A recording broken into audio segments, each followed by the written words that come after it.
You're listening to the Bird Dog Babe podcast with my mom, Courtney Bastion.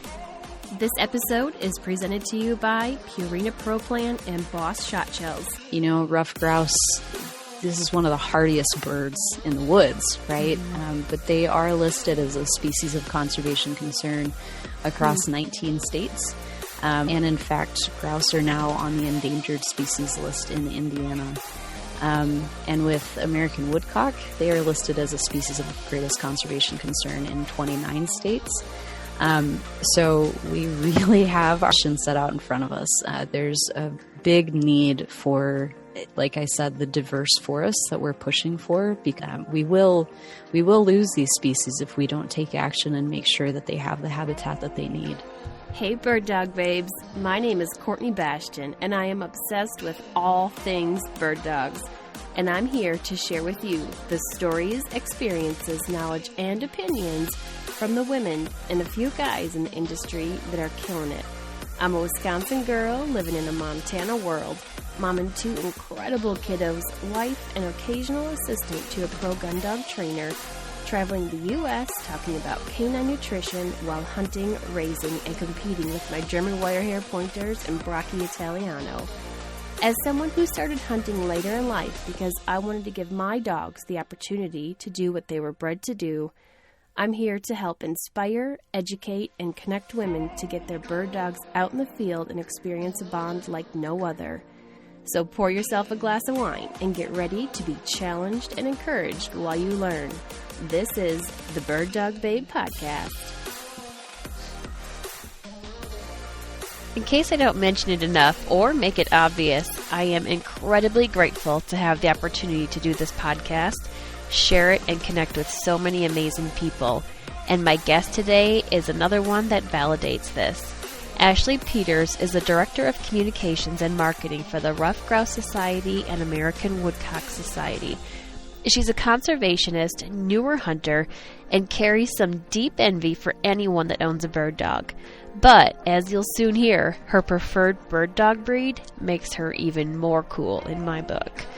As most of you know, I'm a big advocate for people supporting the organizations of the birds you chase after. So if you're hunting ruffed grouse or American woodcock, join this organization that's going above and beyond to help these forests and the birds to provide that opportunity for you. They have an awesome membership drive going on right now that you'll hear about in this episode. And since this is airing near the end of the drive, Ashley said that they would honor this promo if you mention you heard it on the Bird Dog Babe podcast. So let's get after it. This episode is presented to you by Purina Pro Plan. What makes a great bird dog is genetics, training, and nutrition, and that's why I trust and feed Purina Pro Plan. With over 500 nutritionists, veterinarians, and scientists on staff, Pro Plan delivers a full spectrum of performance and specialized dog food formulas to help bird dogs like yours excel at every stage of life.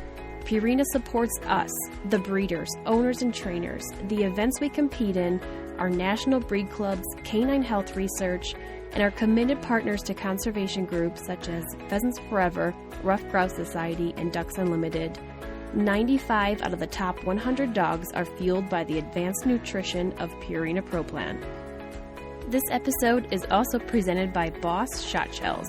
Copper-plated bismuth Boss provides a better, more effective non-lead option than steel and are safe to use in Grandpa's gun. Available in 10, 12, 16, 20, 28 gauge, and 410, direct-to-consumer pricing and cases shipped right to your door. Shoot Boss, pattern your shotgun to make more clean and ethical shots, reduce crippling, and remove lead from the uplands, wetlands, and all lands. Find out more at bossshotshells.com. A big shout out to the people and the partners that are helping me to keep the MP3s rolling for this podcast. My Patreon patrons, the bread and butter, the peeps, the community of like-minded individuals that are eager to learn and offer to contribute. Join us for $5 per month on patreon.com/thebirddogbabe for exclusive discounts, content, and live Q&A sessions. 5% of your contribution goes to the AKC Canine Health Foundation, and another 5% goes to conservation. Dakota 283 unparalleled protection for your dog's travel to and from your next adventure. My favorite is the G3 kennel, which has a recessed handle on top that makes it easy for me to lift in and out of my truck. The keyed panel latching door makes me feel at ease on trips when I have to leave dogs in my truck when I stop for fuel. An added bonus is the drain hole in the back, which makes cleaning a breeze when my dog has been run hard and put away wet. Go to Dakota283.com and use promo code BIRDDOGBABE for 10% off. And by Siren, shotguns for women. Siren carries the only full line of women's shotguns. They are dedicated to providing the equipment and knowledge that make shooting and hunting more enjoyable and less stressful. Newer seasoned hunter, Siren offers multiple options that fit right out of the box. No more compromises. Go to sirenusa.com and check out all the options available for upland, waterfowl, sporting, and trap shotguns. And while you're there, say hello to Julia, Siren's new 12-gauge sporting that is one of the most stunning shotguns I've laid my eyes on. Also buy Big Frig roto-molded coolers with heavy-duty latches, dual stainless steel lock plates that double as bottle openers. They also have dry boxes, tumblers, and growlers, and my favorite, the ability to customize the tumblers and coolers. Head to thebirddogbabe.com/bigfrig to view the wide array of sizes and colors available. There's a Badlands cooler perfect for your way of life.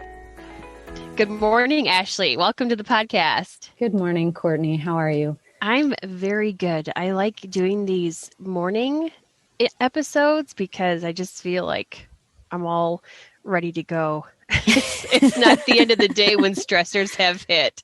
So I appreciate you joining me this morning. They're my favorite. Yeah, of course. This is great. Yes. So where are you coming to us from today? Sure. I am based out of Maple Grove, Minnesota, which is in the northwest corner of the Twin Cities, just outside of Minneapolis.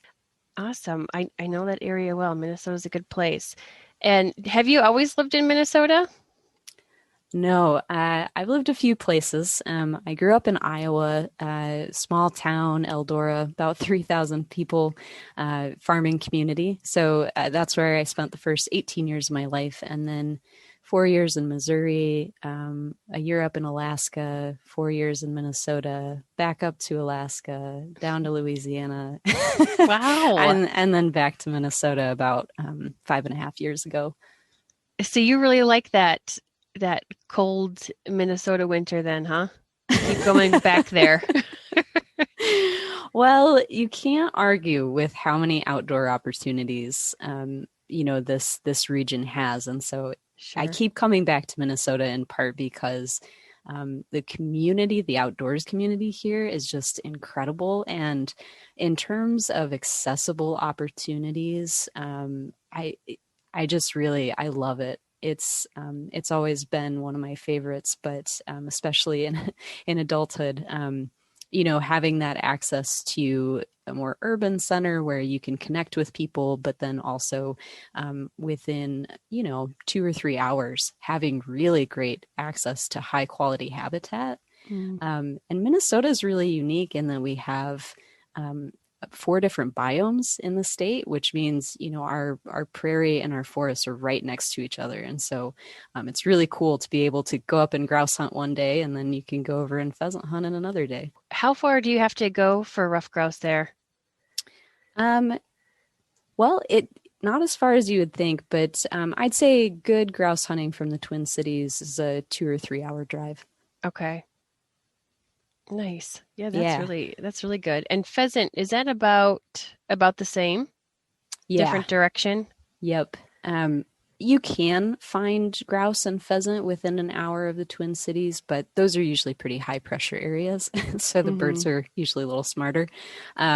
But I'd say 2 or 3 hours drive, either west or north. You can get to some really great stuff. And then 2 or 3 hour drive down to southeast Minnesota for some fly fishing.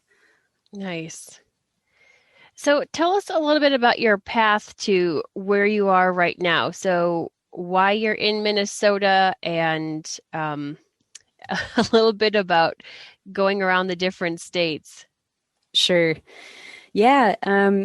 So growing up in Iowa, I always thought I wanted to be a writer, but spent a ton of time outdoors. And so a lot of the journals, I wrote in my journal regularly as a kid. And so in my journals, I talk a lot about being outdoors and how much I love the woods and watching wildlife, right? And when I got to college, I got a degree in communications, but didn't really know what I wanted my focus to be. And to be honest, in college, I didn't really know that you could have a career in conservation.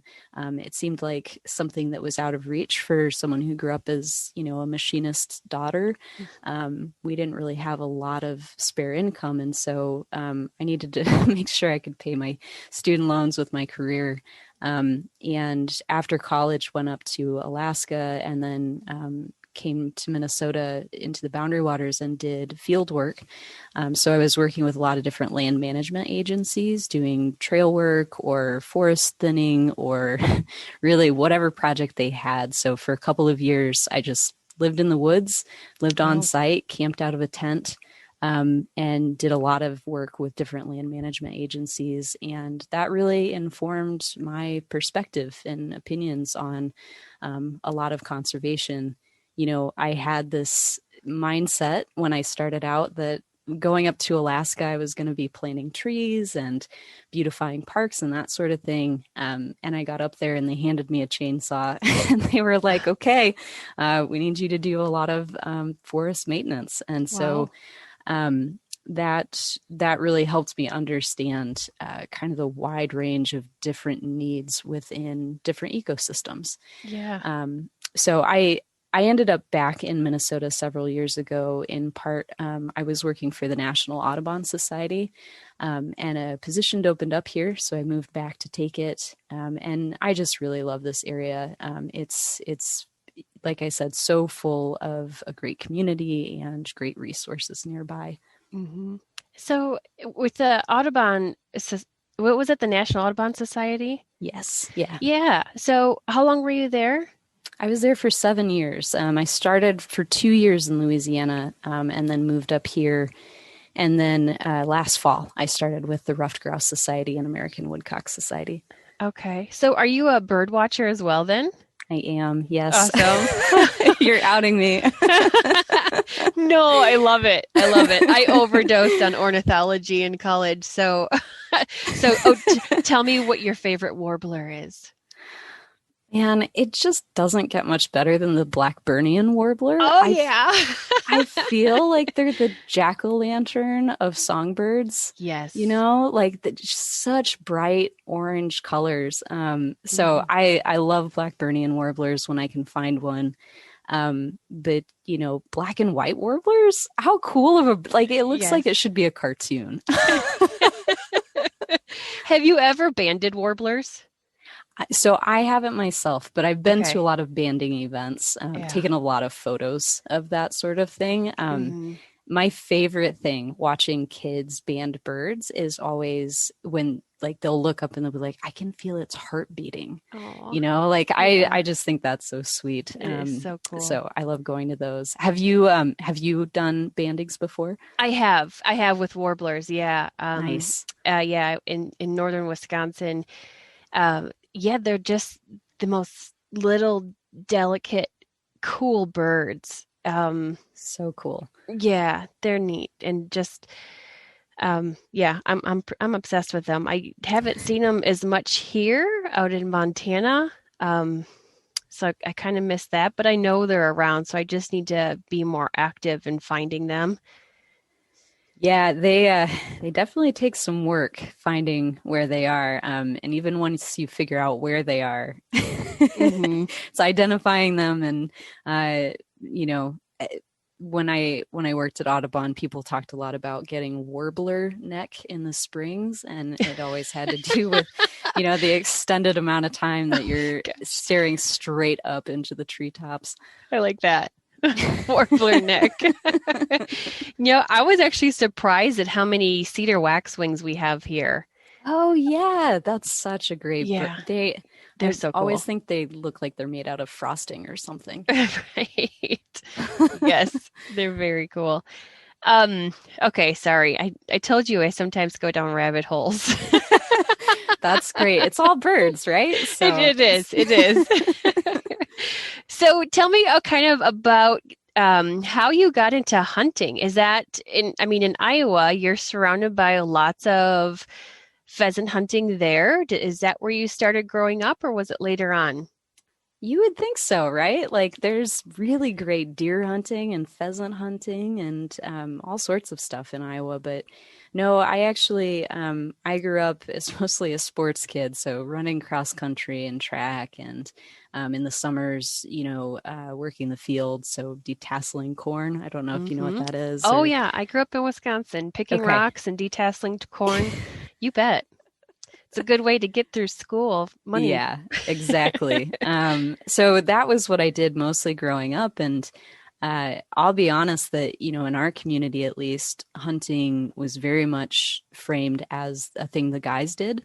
And so it wasn't often talked about as something that women got into and were passionate about. And so I just don't think it ever crossed my mind that Hmm. I could be a hunter because it was so male dominated, at least in my community where I grew up. Um, and so when I moved back to Minnesota several years ago, I'd been thinking about hunting a lot because I really like, I really like the idea of just being out in the woods and, looking for game. But it really brings you into the mindset of whatever you're hunting. And I feel like when I start hunting a new species, it really just it makes me think a lot harder about what that species needs in terms of habitat and food and cover. And you get to know something so much more intimately. And I knew that from reading a lot of, different nature magazines, different outdoors magazines. So when I moved back to Minnesota, I was really excited that there was a strong recruitment, retention, and reactivation community here within the hunting space. And so I was fortunate to have a lot of access to folks who were really open to inviting me along, different events that gave you a taste of things without being too intimidating, folks that were just like, come along, you don't have to shoot, you can just join us to kind of see what it's like. So really welcoming community was critical to Nice. me getting into hunting. Hmm. Did you have a specific mentor, or was it more the groups that you mentioned? I would say it's everyone. Okay. I think it's almost too much to expect one person, right, to guide somebody through every step. It's really helpful to have a lot of different perspectives. So it was a group of people, but to your point, there is usually kind of one person that you go back to consistently to get advice from, or to get, you really trust their perspective. So Julia Schrenkler, who actually sits on the Minnesota DNR's R3 Council, she has really been a consistent mentor for me.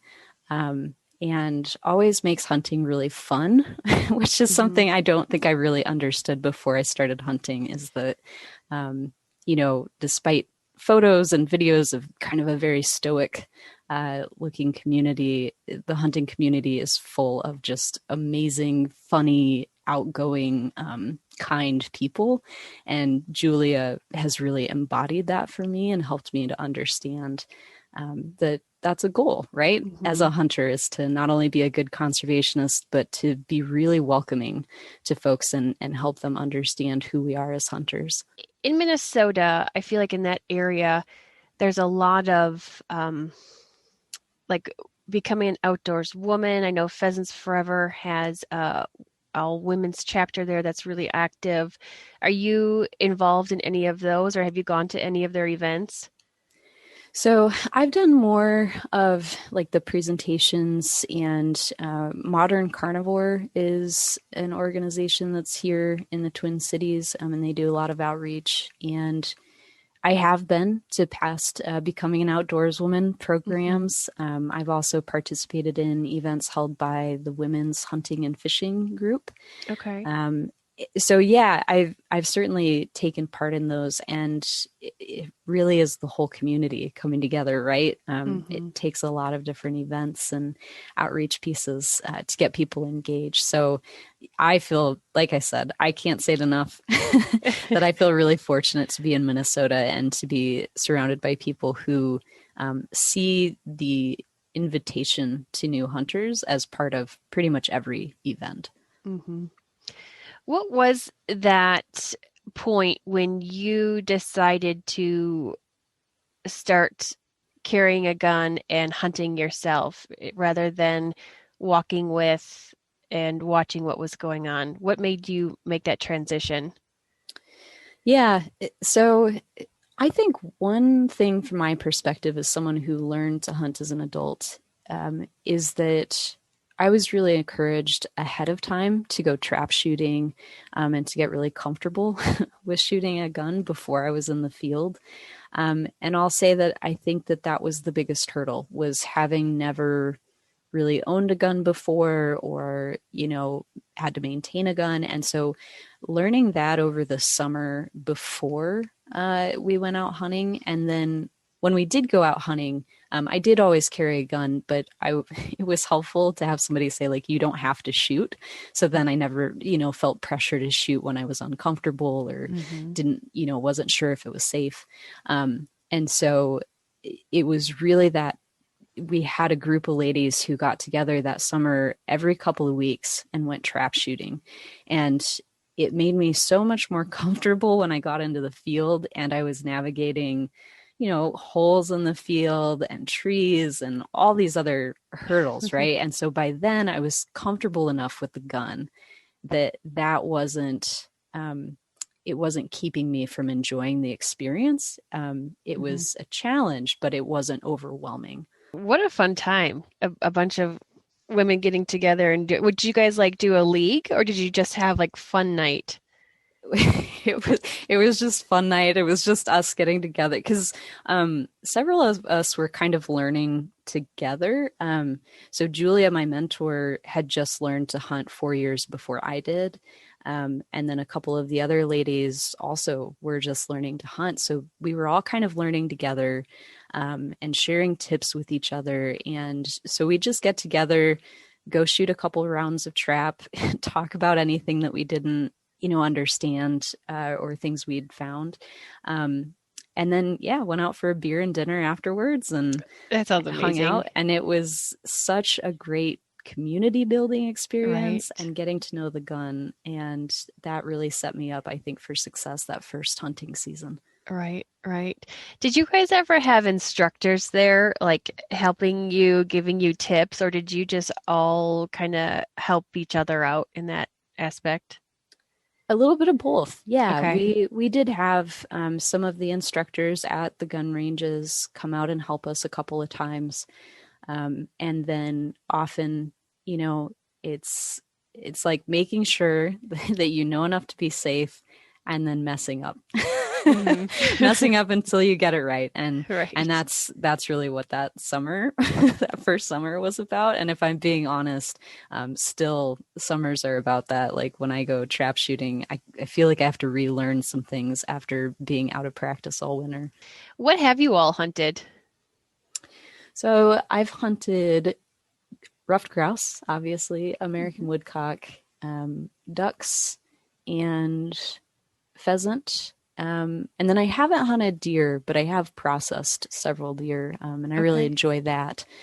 So not much beyond the birds. What's your favorite bird to hunt? Obviously the ruffed grouse. Is it?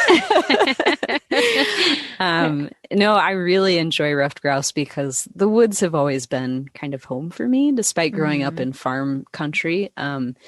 Being in the woods always felt so different. And so with ruffed grouse, it's so great to get into the woods, especially I think my favorite time of year is right in the fall when all the leaves are down and that first hard frost comes in and kind of creates a crust. I just love the sound of walking through the woods and your feet kind of busting through that crust on the leaves. And then hearing that that flush fly up from there. Yes, Yeah. absolutely. So Yeah. good. It's a lot of good sounds, isn't it? Absolutely. Yeah. What would you say is your bucket list hunt? What would you really like to do, or even do you have plans this year to hunt something different? Sure. So I'm part-time in grad school right now, so that's taken up a lot of my springs. But I think next year I would really like to get out turkey hunting. Okay. Seems like a pretty accessible thing to do. But kind of bucket lists, like I have to save up some money to do it. I would say going to hunt ptarmigan in Alaska would be Hmm. amazing. Right. Did you come across ptarmigan at all while you were up there? Not that I remember, but I spent Okay. most of my time in Juneau, so a little farther away from most of the ptarmigan habitat. Hmm. So we have to get into the bird dog talk. Yes. So, and I know, you probably have some good strategies with this too, because you aren't currently hunting with a dog. Are you usually solo, or do you go out with somebody that does have dogs? I'm almost always with other folks who have dogs. I'm really fortunate to have a lot of friends who are more than happy to have me come along. Um, and I've actually found that it really opens me up to being able to hunt with new people a lot. Just because, there's not as many questions around, will the dogs get along? How do they hunt together? There's some logistics, right, around hunting 2 dogs or 3 dogs together for the first time. And so I've just been really fortunate to have folks invite me along and say, like, come on out and enjoy hunting next to my dog. And man, it's so great to get to see all the different breeds of dogs hunting, like such differences in personality. That has been so much fun for me over the past few years to really experience is all the different personalities that it goes along with the different breeds. Sure. Are you mainly hunting with pointers or flushers? A little bit of both, but Okay. I'd say I've probably hunted more over pointers, Okay. GSPs, Gordon setters. Those are probably English setters. Those are Nice. probably most. Hmm. But my friend Emmy has a flat-coated retriever, Cool. and he is just super fun in the field. And I don't know if I'm sure a lot of folks know what a flat-coated retriever looks like, but I love being in the field with her dog because he looks like a black-haired version of the dog world's Fabio, if that makes sense. Like, Yes. like the hair is so flowy and And looks, shiny. yeah, Yeah. it's really fun. Yeah, they're a beautiful breed for sure. Yes, they're So, gorgeous. if you were to get a bird dog, have you decided which breed you're leaning towards? Oh man, this is always tricky, right? Because as soon as I say, I get emails Oh, suggesting do otherwise. you? Like I'm really tempted to just keep it close and not say, but I won't lie that I really lean towards a GWP right now, Okay, sure. based on my lifestyle and what I need and what I've Hmm. seen of those dogs. But I'm always open to suggestions. So Yeah, if I'm totally not going to talk you out of that because they're a fantastic breed. yes, They they're absolutely are. amazing. The only thing is you have to be smarter than the dog, and I think you'll have that nailed. We'll see. And structure, structure, structure, structure. If Yeah, you, which is right, which is like why I said, being in grad school, it takes up so much time. And really, everything that I've learned from folks about owning a bird dog is everything in the beginning is about how much time you get to spend with that dog, whether Mhm. it's training, whether it's in the field.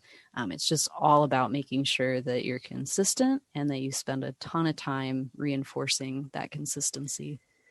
Yes, exactly. And I think I don't know. I do well on structure myself, so it's I think it just flows easily from with the dogs and how we work our everydays. So, Yeah. but no, I'm totally going to support that decision and ignore the hate mail. Yeah, They're like I great. said, I hesitate because I know people feel very strongly about the dogs that they have in their lives, but for good Yeah. reason, right? Like Yes. everybody has different needs, and um, I think that's the wonderful thing about dogs is that you have so many different choices Mm-hmm. depending on what your lifestyle is and what you're hunting and what you need, even in terms of family. Courtney, your podcast has covered that quite a bit, trying to make sure that hunting is like fitting into your lifestyle and that the Mm-hmm. dogs you have fit into that too. Right. And I really love that message. Yeah. Yeah. Well, thanks. And that's just it. And I it's a sad thing when I've heard the phrase of we have kids and so we can't do the things that we used to do anymore. And oh, that's not true. That's not true. Sure. You just got to Yeah. pivot, right? Isn't that the COVID word of the year? Make a pivot. So make that pivot. You can Yes, do it. I think that's true. So let's talk about your role at RGS. So Sure. what do you do there? I'm the marketing and communications director. I took that position last fall. So actually, next week will be my 6-month mark at the organization. Very cool. And what a amazing time to get into that position. And flexibility and making that pivot, right? Yeah, absolutely. I mean, as hard as the last year has been, because it really, it's been really tough for almost every nonprofit I'm aware of. Mm-hmm. The great thing is that it does reframe things and help folks to think differently about how we can reach out to people and how we can communicate our mission and connect with folks. So RGS traditionally had been very focused on banquets and events, and that will always be a big part of what we do. But now, like you said, pivoting and figuring out, what are other ways that we can talk to folks about our mission delivery and what we're doing, get them involved, educate them, all of that. So there's a lot of tools and resources through online communications that help us reach audiences that we may have not reached traditionally. Right. And I'm sure that's, especially in your position, that's where you've probably been hitting it extra hard in these last few months because of what's been going on, because you're working on that outreach through different methods than having those in-person events. So what is that going to look like moving forward? Are you guys starting to open up and plan events again? We have a few events. I mean, it's very cautious at this time, right? We want to make sure that folks are safe and that we're following state protocol. But with things warming up a little bit, I think it's easier to host those outdoor events where, as long as you follow some guidelines and stay outdoors, it's usually pretty safe. And so we will be having some events at the beginning of summer, but moving into the fall, I think it's a lot about how much the vaccine distribution is happening and just kind of gauging things as they go. Okay. Yeah, I think that's all we can really do right now. Take it one step at a time. Yep. For those that don't know, can you give us like a description on what is Ruffed Grouse Society, American Woodcock Society, and what exactly do they do? Sure. Yeah. So the Ruffed Grouse Society and American Woodcock Society are two organizations that have really come together for one forest-focused mission. And the RGS, so the Ruffed Grouse Society, is a 60-year-old organization that brings conservationists together to improve wildlife habitat and forest health. And what we do benefits humans too, local economies, the wellness that stems from having public land benefits. And so a lot of our work is on the ground, we do forest conservation projects. Our chapters will do local projects to improve habitat around them for ruffed grouse, American woodcock, songbirds. We also do a lot of advocacy, so making sure that, the on-the-ground work is the most important thing, but a lot of times you have to advocate for certain policies or funding or regulations that ensure that habitat creation. And so we do a lot of policy advocacy as well. And obviously outreach. So we are always talking to our members and those around us about the importance of conservation. And I think a lot of times, we look at the conservation groups and we don't necessarily know what's all going on. We're renewing our membership every year and knowing our money's going towards habitat and conservation, but what exactly is always a little bit in the unknown, right? Sure. Yeah. So I like that you went into that, where it's kind of like we do a lot of boots on the ground, and that advocacy for the different policies that are trying to be put in place that aren't the best decision moving forward. That's become a really big thing. I mean, it's become really big in even dog events as well. That's what I'm more aware of. And sure. But can you go into that a little bit, like some of the struggles that we're having with public lands and some of the policies trying to be put in place that we need to be aware of, and helping organizations like RGS to, fight against those? Sure. Yeah. There's kind of the bigger broad brush, right, is we need those public lands. And that's really critical for many reasons. One of which, right, is like those public lands are so important for management. There are plenty of opportunities to work with private landowners, but with public lands, we have so much more opportunity to weigh into those things, to look at the overall management plans, to have a voice in trying to push agencies and organizations to ensure wildlife habitat creation, and the contiguous nature of a lot of those pieces of property. Whereas with private landowners, it takes a very concerted, it takes a lot of big efforts to get everybody on the same page and pulling in the same direction. So both of those things are things we need, but the public lands are certainly critical for the work that we do and the habitat that wildlife needs. The other thing that, I'll point to that, I think things are a little bit different out west, but certainly in the eastern U.S., there's a real need for younger forest. So really leading into some forest management things, and needing to have forests that are really balanced, right? You need those older woods, you need those middle-aged woods, but we also need those younger forests to hold habitat for ruffed grouse, American woodcock, and warblers, like what we were talking about earlier. And in northern Minnesota, I've been really encouraged to see just so much habitat creation. There's incredible habitat up there that also houses, birds like golden-winged warbler. And so really trying to get policies in place that allow a really balanced approach to having diverse forests. At least that's one of the key focuses for RGS and AWS. What is the current state right now of ruffed grouse and woodcock? Are they hurting compared to what they were 10 years ago? It's not been great. Ruffed grouse, this is one of the hardiest birds in the woods, right? But they are listed as a species of conservation concern across 19 states.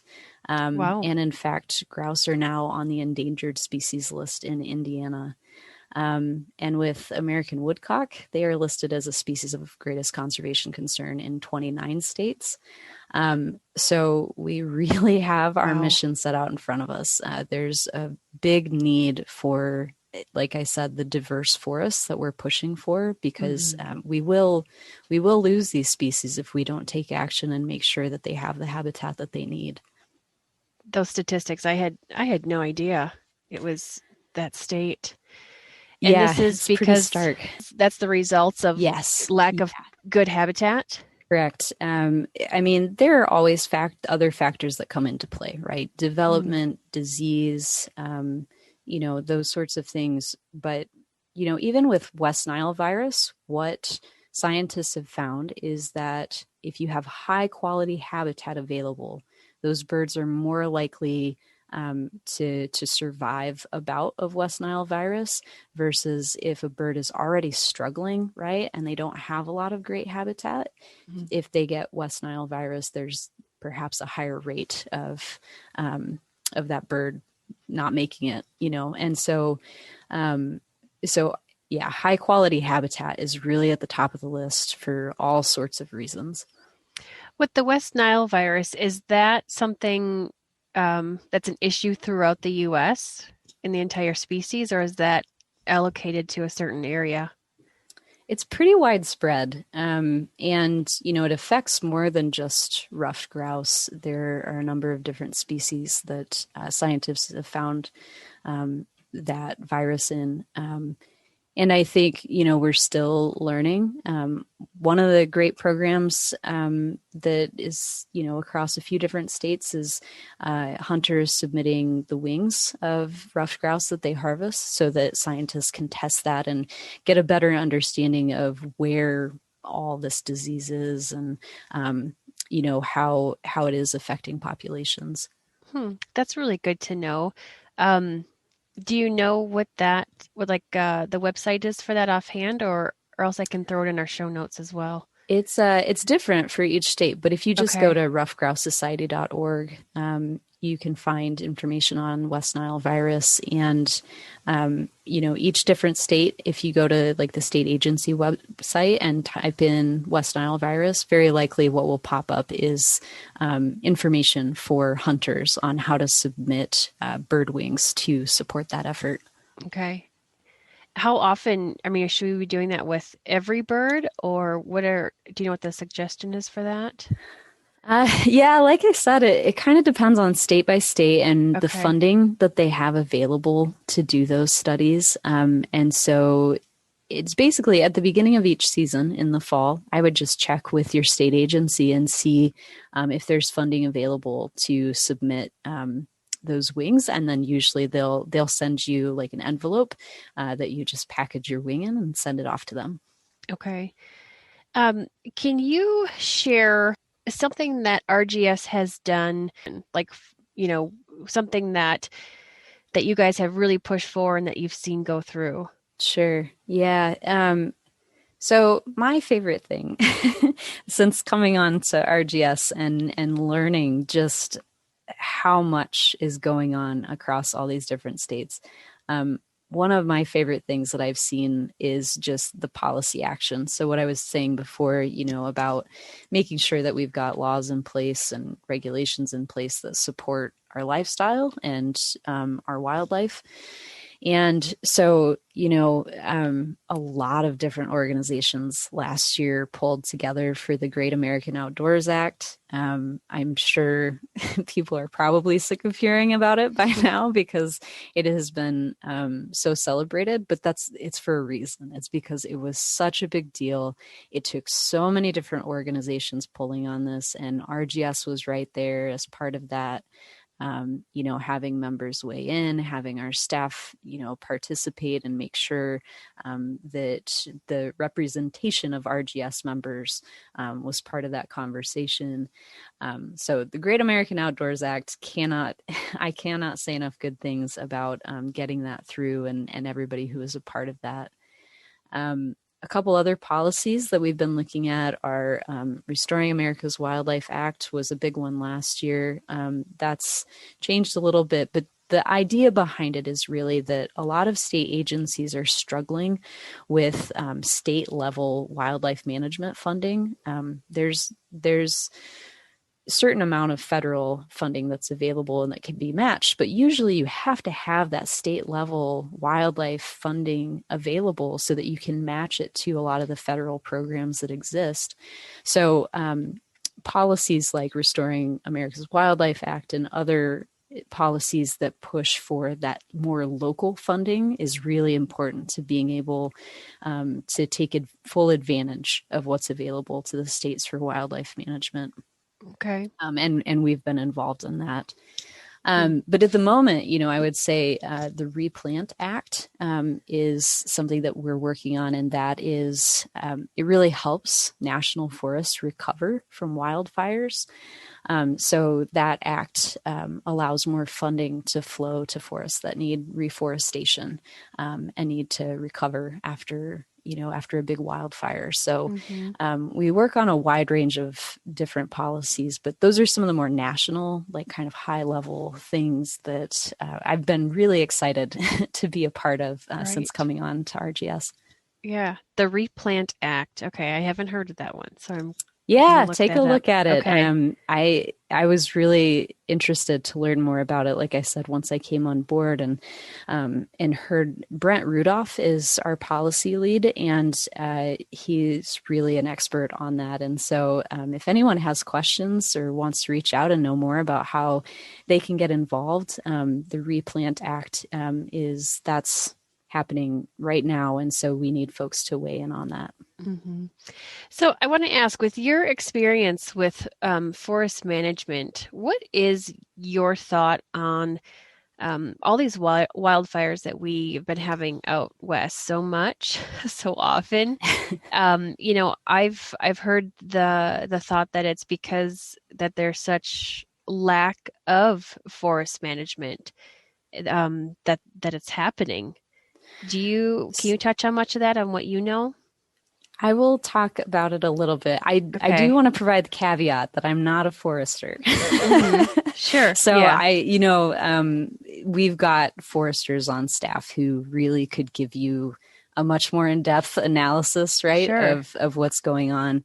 Mm-hmm. But that is my understanding as well, that it has a lot to do with forests that need more management. And, with wildfires, those have always happened. But then when you put people right next to these forests, and in some cases you suppress those forest fires, and you don't allow timber management, there's not the regeneration of forests. There's not kind of the rotating growth of trees, right? Like you can have everything in a forest. You can have the older growth trees, middle-aged, young forests, but when forests are attacked by disease or they get past their prime age in terms of the age of the tree structures, you really run into issues. So yeah, that is my understanding. But like I said, I rely very heavily on our experts on staff to advise on these sorts of things, because it is really complicated, and depending on where you are, it can be different than another area. Mm-hmm. And I'll have to get in touch with you and get maybe a recommendation of somebody to have on and talk about that, because it is important in the aspect of the whole picture and what we need to know, and even the little bits that we could do to help. Right. I look at, how many, what is kind of the breakdown of membership is RGS, the majority of people, are they hunters? Are they bird fanciers? Do you kind of have a breakdown of that?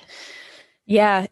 So our most recent survey indicated that approximately 85% or more are folks who have hunted grouse within the past year. So, not just hunters, not just grouse hunters, but very active grouse hunters, which is a great indication, right? That when you're out hunting and you're part of that, you want to be active on making sure that there is habitat and opportunities to hunt. So a high percentage of our members are hunters. Okay.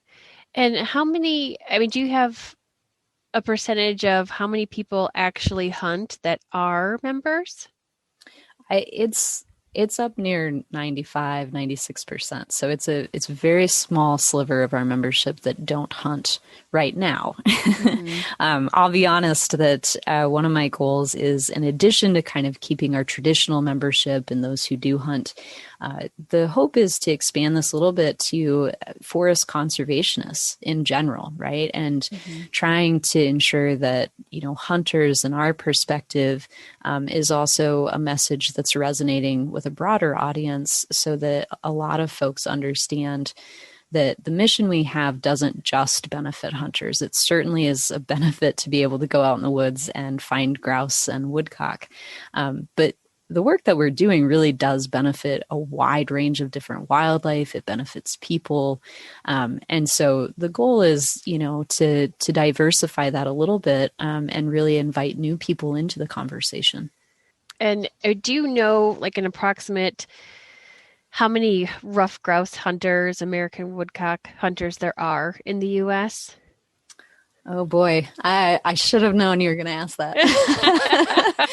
I don't want to quote something off the top of my head. Sure. But, I think the folks that we have on board are a small percentage of the overall grouse hunters. And so a message I would say is, if you have ever hunted grouse, if you enjoy hunting in the woods, join RGS, because we would love to have more folks be part of the conversation and part of the community, and everybody pulling in the same direction, right? Yes. And on that note, how do we become members? Yes. So you can go to uplandstore.org. That's the kind of the direct to the membership page. Or you could go to ruffedgrousesociety.org. Either way, there's a Join Now button that you can click. And we actually have a really great membership offer going on right now. So our partners at Pike Gear are supporting us with this. And when you join at a $60 annual membership level, you get a $20 Pike Gear gift coupon. And with the $250 level, you can get a $75 Pike Gear gift coupon. And that's in addition, of course, to some other great pieces like our magazine, Covers magazine that comes out quarterly. You're joining this network, and one of the features that I really enjoy is our members-only Facebook page, where you can go to see photos posted pretty regularly by folks like Tim Flanagan and Jim McCann. Jim's out of Alaska and always just has incredible photography. And so, yeah, tons of great benefits to joining. Well, neat. I didn't know about the Facebook page. I've been a member, and I need to go search for that then. What is it called? It's just Ruffed Grouse Society. So if you just search for us, it is the members only page. So you do have to get approved to get in. I go in and look and make sure that folks have a current membership. So if someone tries to join and their membership isn't current, they might get a note from me saying that, it's specific. But I think that, for me at least, it provides an understanding, right, of like, this person is also an RGS member. They care about this issue. With some of those public Facebook pages, you're not always sure who you're interacting with. So it's nice to have that community. It is. That's a great community to be a part of. And, I'm a big advocate for whatever it is you're chasing after, to support that organization. And I think there's more that we can do beyond being a membership. And what are some of the things that we can do to help? I mean, beyond the membership. So make sure you become a member first. I mean, heck, I spent just a couple days chasing Chucker, and I just joined Chucker Chaser Foundation. Nice. I got to support them if I'm going to be out there doing it. So that's great. But yeah, what can we do? What can we do to help? Well, there's a lot of things, right? So it depends on each person. But what I will say is that for us, at least right now, we're really pushing people to talk about diverse forests. there was a period of time in U.S. history when forests were over harvested, over logged. But we're kind of past that period in terms of a lot of our forests. And so there is a need for sustainable, responsible timber management that does help to get some of this habitat on the ground for birds that need more diverse forests. So that's one thing. Dig into that topic, start learning about diverse forests, come to us and ask questions, join our webinars, and people can do that even if they're not members. We welcome everybody becoming more educated on forest related management topics. Okay. So there's that. But the other thing I would say is, just as a hunter and a conservationist, I have seen a lot of councils and committees, full of folks who love wildlife and conservation. And in some cases, some of the age range of folks on those committees and councils is getting older and older. And so especially for younger folks or mid-career folks, look and see what local councils and committees exist that influence the regulations and policies on wildlife management and just anything really related to a hunting lifestyle, and see if there's an opportunity for you to get involved in that way. It's always great to organize people, but when you can have a direct influence on policy like that, I think it's really rewarding. I sit on a council, a statewide council here in Minnesota, and it is a lot of work, but it's really rewarding to see the way that the work plays out. Mm-hmm.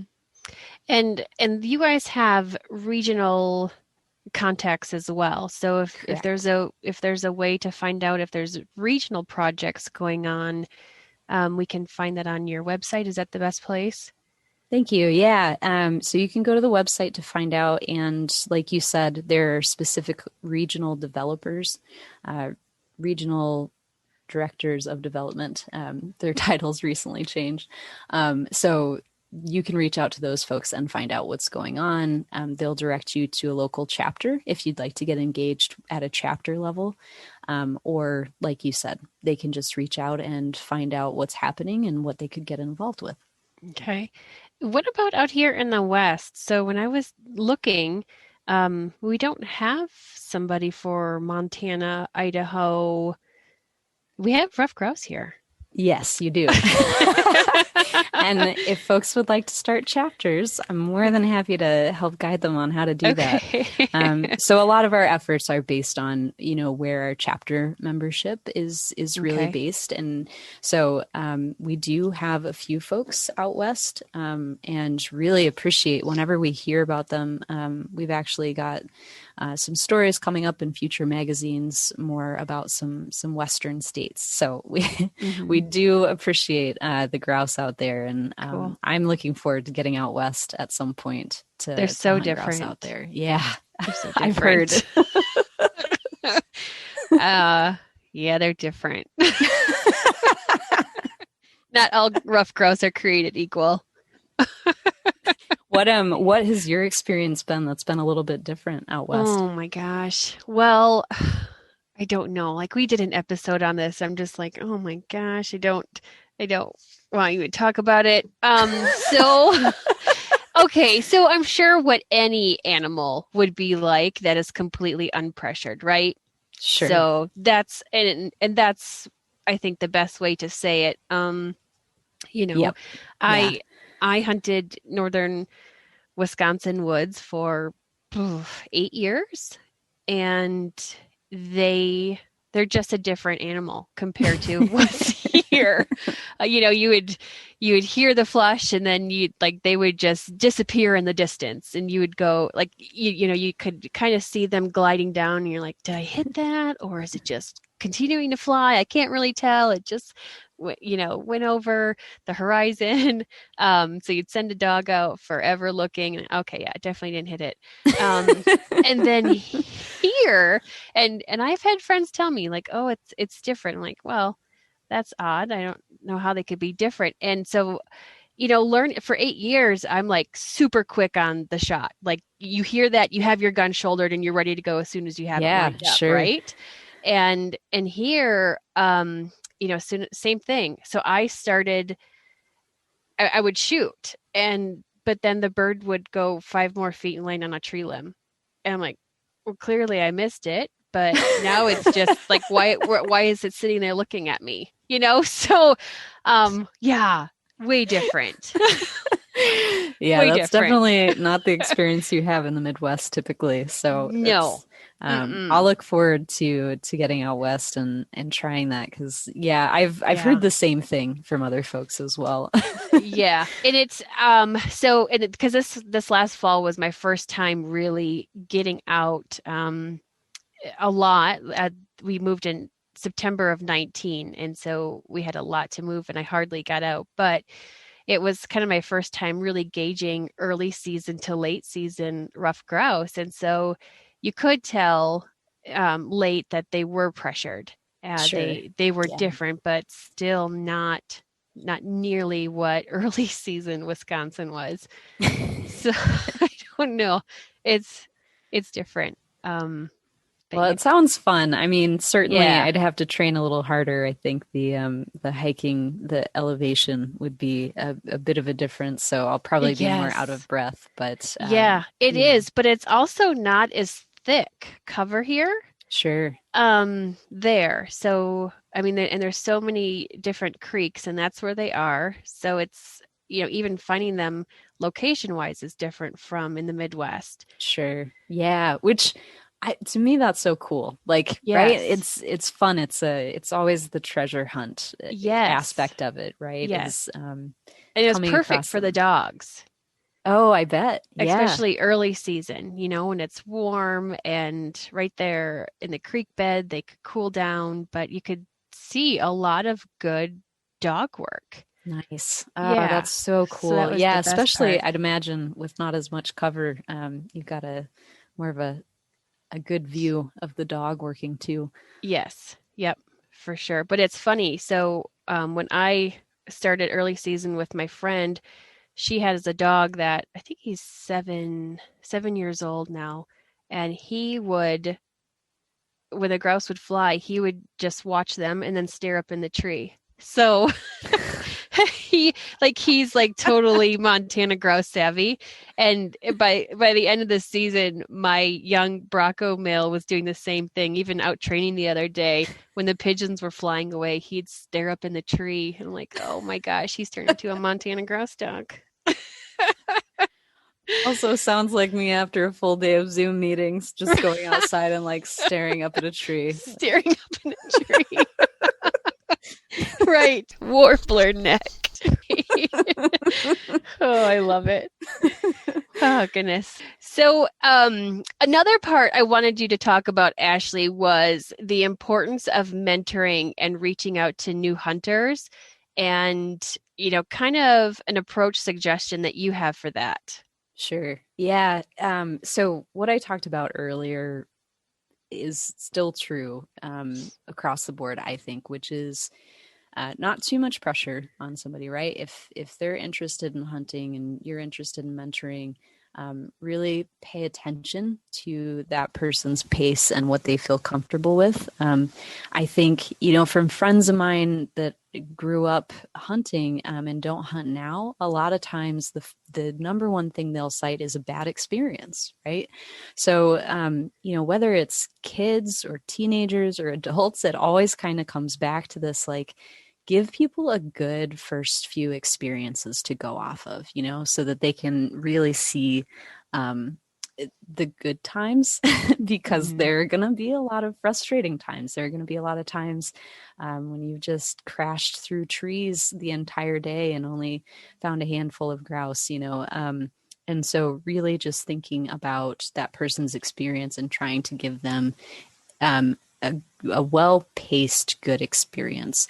And one thing that really helped for me was just having a community of folks. So I would say, in addition to mentoring somebody, make sure that you're reaching out to other folks who might be interested in mentoring or who could connect them with resources.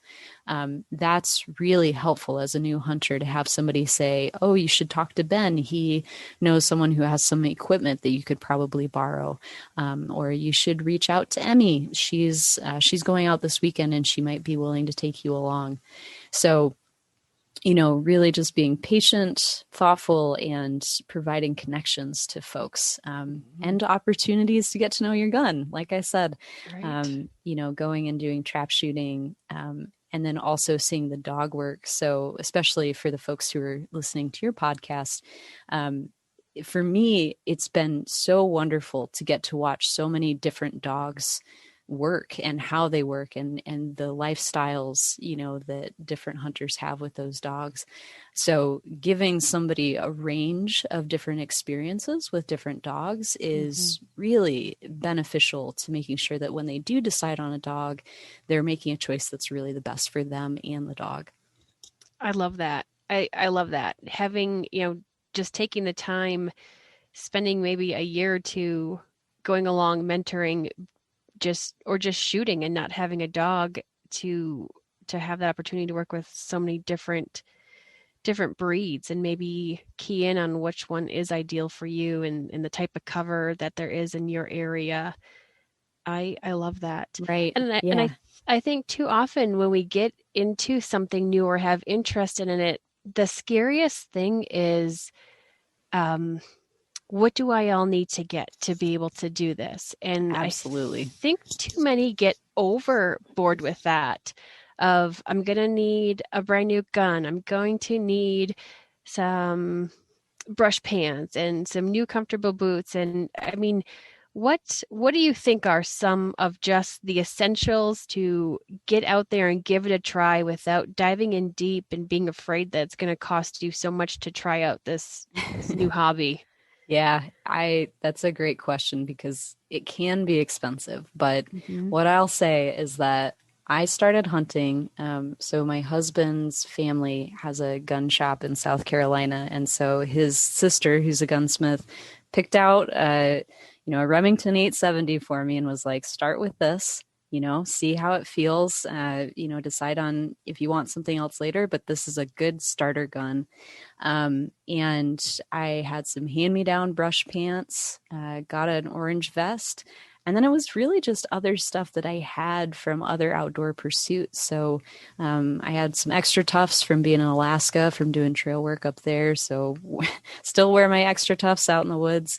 Those hand-me-down brush pants and when it comes to hunting, it's just like any other outdoor pursuit, right? Like hiking or anything else where you want to have those good layers of clothing and you want to have different gloves that hold in the heat well, things like that. So, I mean, for me, it was really a vest and a gun, and some hearing protection, eye protection, that sort of thing. But everything else I kind of cobbled together either from what people had given me or what I already had from other outdoor pursuits. Mm-hmm.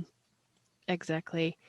And even wearing a pair of jeans till you decide, well, there's a lot of briars in this area. They're poking through my jeans, but not all areas have that. So you'd be just fine. Yeah. And I also found that, I don't know about you, Courtney, but I always have like a couple pairs of jeans that are just slightly too small for me. And so sometimes I got plenty of those. So sometimes I would slip those on underneath a pair of, the bigger jeans. And so getting that double layer, especially in Minnesota, it gets cold. And so I just really, that second layer of jeans were like served as my base layer and put another pair of jeans over it. And so, until I got brush pants, I doubled up on jeans. Yeah. Yeah. I think you'll be surprised how many things that you have right in your closet are ready to just be able to get out there and do it. Yep. And I hope that folks who are newer to it know that nobody is going to point and laugh or say anything. It's something that we all, have to keep in mind is what do we have on hand? What can we use that we've already got? Because, I wish I had infinite money, but I don't. So I have to make the most of what I've got. Yep. Exactly. Get a little pieces here and there as you can of what you need the most. Yep.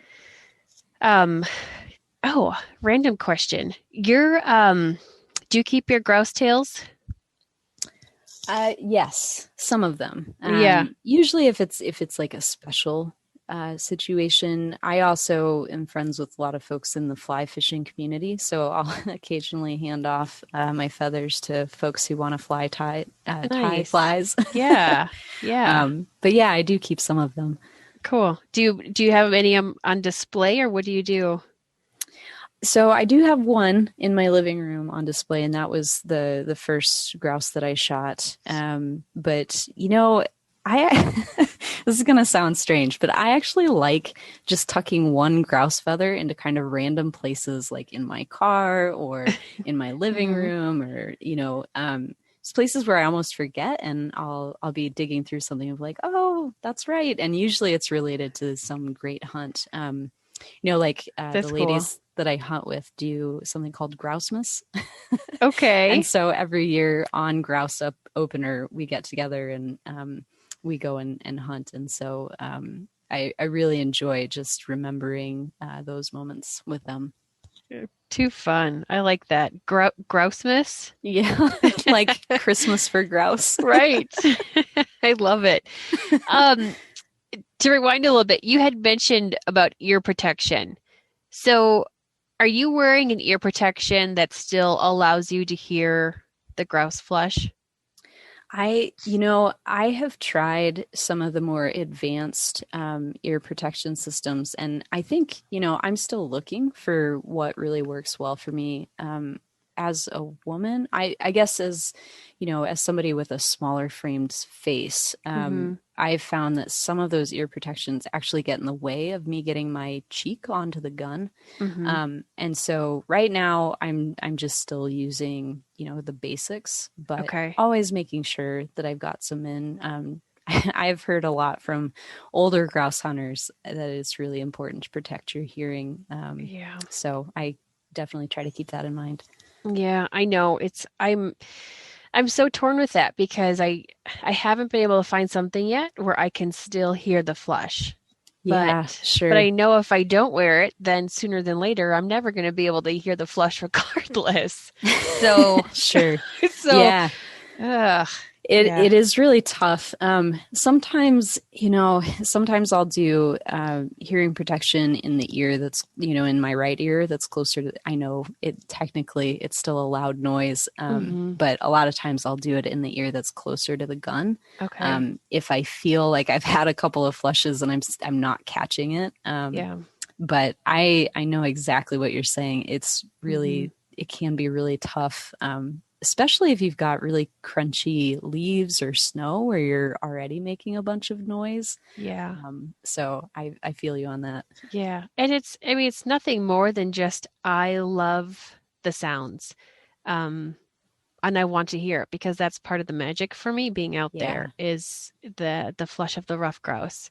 Oh, it's so great. It is. And the drumming too, which I'm so excited for. I can't wait. It's going to be happening so soon. I know. So I keep going out into the woods and like listening for what my ears pick up always as like a dirt bike or a motorcycle first. Right. So I can't wait to hear my first drumming grouse. Yeah, I know. I'm almost this is ridiculous. I'm almost more excited for this spring season and trying to get time to go out and do some traveling and even go out east to see if I can get into some leks and watch the sharp tails do their dance. And that stuff is almost more exciting than actually getting out there for hunting, but I won't be able to have my dogs with, I won't take them, but that's the beauty of all this too. It's beyond the hunt. It's the cool birds.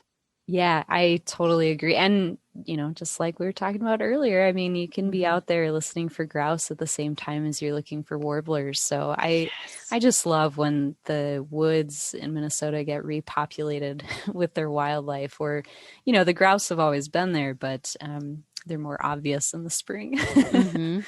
Yeah.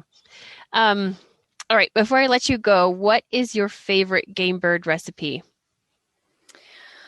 So this is a really tough one. I have so many favorites, and some depend on how much time you have and others depend on how fancy you want to get. Right. And I think my favorite is one that Julia and I made last year.